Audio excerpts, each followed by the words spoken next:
Carla Soraya, da TV Ceará. Olá, Juraci, colegas de bancada virtual, público que nos acompanha e meu cumprimento aí especial ao nosso convidado de hoje.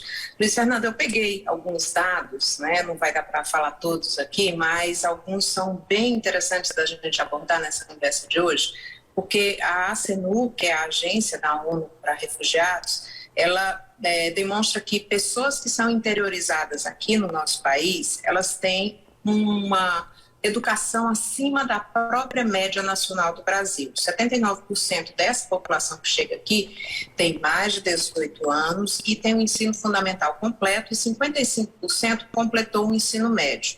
E aí eu te pergunto, como é que você lida com uma situação ou como a agência ajuda as pessoas que querem contribuir com dias melhores para essas pessoas aqui no país, contratando como mão de obra, mesmo que seja uma mão de obra secundária, mas essa mão de obra vai competir com os milhões de desempregados que existem aqui no Brasil. Então, como é esse trabalho para que não haja uma animosidade, que não se tenha aí um conflito entre brasileiros desempregados e os refugiados que precisam também de um emprego para se manter e às vezes são contratados antes de ser contratado um brasileiro, né? Eles têm profissionais tão ou mais qualificados do que os brasileiros, mas como é que é possível lidar com essa situação? Há um suporte da ACNUR para essas pessoas e para essas empresas que contratam refugiados? E um trabalho também com os futuros colegas deles, porque às vezes você tem um funcionário e tem um amigo que quer colocar na empresa, mas não foi colocado porque um refugiado entrou no lugar. Sim, eu acho que você toca num assunto muito importante, Carla, porque a responsabilidade pela integração das pessoas refugiadas não pode ficar só na mão do Estado brasileiro, né?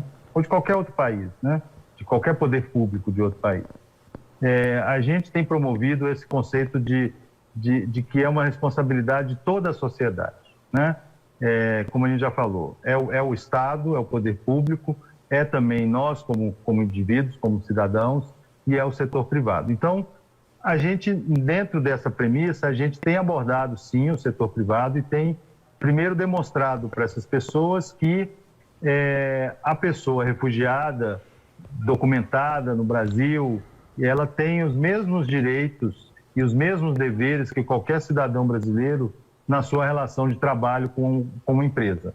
Ou seja, ela vai ter que seguir os critérios da lei brasileira, ela vai ser contratada ou dispensada da mesma maneira que qualquer brasileiro seria. Então, acho que isso é importante para que as pessoas, os empregadores, as empresas entendam isso. O segundo é uma sensibilização das empresas para exatamente mostrar que essas pessoas que têm chegado aqui, ou que boa parte dessas pessoas, tem sim uma capacidade criativa, uma capacidade profissional que elas trazem dos seus países de origem e que podem ser aproveitadas e, com isso, melhorar a diversidade do país, melhorar a performance das empresas, porque elas vão trazer novas visões, novas culturas e aquela interação vai gerar certamente uma melhoria na produtividade da empresa. Isso é o que a gente escuta das empresas que têm contratado essas pessoas. Para você ter uma ideia, por exemplo, a gente tem um fórum, Empresas com Refugiados, que reúne atualmente 35 empresas privadas do país e que já empregaram mais de 6.700 pessoas refugiadas e dão um feedback muito positivo para a gente. São pessoas comprometidas, elas interagem bem, elas talvez até pela necessidade delas, elas se apegam àquele emprego como talvez outros brasileiros não empregassem, e aí não vai qualquer deferência a nós brasileiros. Eu acho que isso vale para todos os países, né? Uma pessoa, quando está mais vulnerável, acaba se comprometendo mais com aquela oportunidade de emprego que ela tem. Então, a gente tem trabalhado, não se trata de criar cotas para as pessoas refugiadas, de cotas de emprego, não se trata de criar exceções na lei brasileira, mas a gente, por um lado, procura sensibilizar as empresas sobre a possibilidade de empregar essas pessoas e as vantagens que elas poderão ter ao ter uma mão de obra estrangeira no seu quadro de funcionários. E, por outro lado, a gente procura também capacitar as pessoas refugiadas para entrar no mercado de trabalho. seja por meio de cursos que são oferecidos pelas ONGs que atuam conosco, ou por meio de iniciativas mais específicas, como uma que a gente tem voltada exclusivamente para mulheres refugiadas, né? Para que elas possam se capacitar melhor, ou para abrir o seu próprio negócio, ou para ingressarem no mercado de trabalho. O que eu vou tomar liberdade de discordar com você é dessa competição com o brasileiro. Primeiro, eu acho que foi uma comparação numérica, né? Se a gente for olhar 50, vamos pegar o número maior, 60 e poucos mil, 62 mil pessoas reconhecidas como refugiados. Eu não tenho dado aqui, mas se você fizer um corte, quem está com a idade economicamente ativa, acho que não gera uma competição a nível de estão roubando os empregos dos brasileiros. Eu acho que essa é uma premissa que não corresponde à realidade. Existe sim esse discurso, mas eu acho que ele não, na prática, ele não existe, porque o número é muito pequeno, né? A gente está falando de pessoas que estão conseguindo, às vezes, ocupações que não têm mais interesse por parte dos brasileiros, né?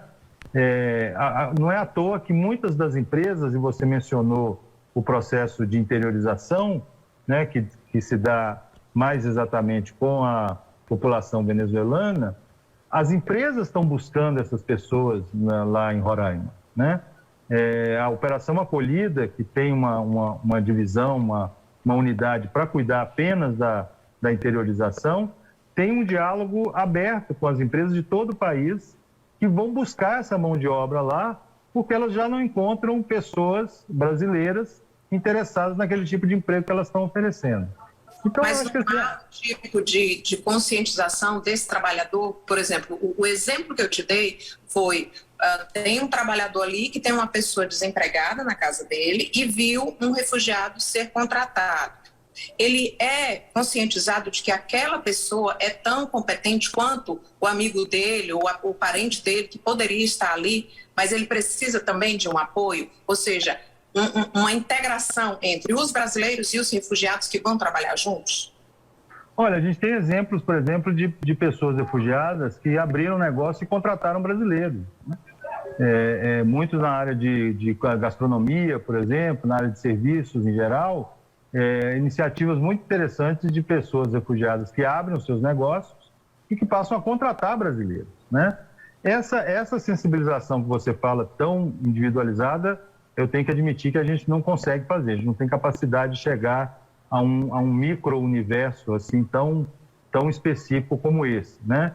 Mas eu acho que ao trazer, ao dar luz, ao dar visibilidade para como essas pessoas refugiadas estão colaborando com a economia do país, abrindo seus negócios, pagando impostos, contratando outros brasileiros, a gente demonstra que é possível ter essa convivência sem esse espírito de competição. E, de novo, eu acho que as empresas estão buscando essa mão de obra porque não conseguem recrutar essas pessoas junto aos próprios brasileiros e brasileiras. Eu acho que as empresas poderiam responder melhor, talvez, essa pergunta, mas o fato é esse: a gente tem tido constantemente, né, voos de interiorização desde Roraima para empresas do Sul, para empresas do Sudeste, do Centro-Oeste, mesmo para o Nordeste, que as pessoas já vão com o emprego encaminhado, porque já passaram por entrevistas, já mostraram as suas credenciais e foram contratadas pelas empresas em diferentes áreas da economia. Obrigado, Luiz Fernando. E agora é hora da participação do público do Giro Nordeste. Fábio Paranhos está assistindo pelo YouTube e enviou a seguinte pergunta: Luiz, quando você conversa com refugiados, o que eles te dizem sobre o Brasil? Olha, eles sempre se mostram muito agradecidos pela recepção que tiveram aqui, pelo fato de poderem se livrar da situação que eles estavam e chegar num país que apresenta condições para poder reconstruir a vida deles. Esse é um fato, isso, todo mundo fala isso. Muitos vão, na sequência, dizer que estão passando por dificuldades, né? Que precisam de um melhor emprego, que não estão conseguindo renda, a gente vai ouvir isso também, né? Outras pessoas vão já dar exemplos de integração. De novo, é muito difícil ter uma resposta única para isso. Eu tenho um chefe, foi meu chefe, não é mais. Eu gosto muito de repetir o que ele falava quando eu trabalhei com ele. Logo quando eu comecei aqui no Aqui-Doutor, refugiados não são aparelhos de televisão que vêm com um manual e tudo vai funcionar igualzinho. Cada um vai reagir de maneira diferente àquela situação em que ele se encontra. Então, respondendo aí ao telespectador, eu acho que existe esse discurso comum de que, nossa, que bom que o Brasil me recebeu, a minha família, e a gente está podendo reconstruir aqui. Mas a situação não está fácil, a gente está precisando melhorar, a gente precisa de um melhor emprego. Então, isso tudo essa é mais ou menos a conversa que a gente tem, porque, de novo, casando com o que a gente falou antes, se a economia está mais dinâmica, essa conversa vai ser, eu acho que um pouco mais positiva, né? Se a gente passa por um momento de situação econômica mais difícil, a gente vai ouvir mais reclamações em relação à empregabilidade, à sustentabilidade dessas pessoas. Mas o ponto comum eu acho que é esse. Eu acho que todo mundo se sente aliviado de poder chegar num país que não está em guerra, né? Em que ela pode, de certa maneira, deixar para trás aqueles horrores que ela passou e com dificuldade. Certamente não é fácil a vida de refugiado, né? Eu acho que ninguém quer ser refugiado e a gente reconhece que não é fácil a vida de uma pessoa refugiada, mas ela pelo menos tem um pouco mais de paz para poder retomar a jornada dela.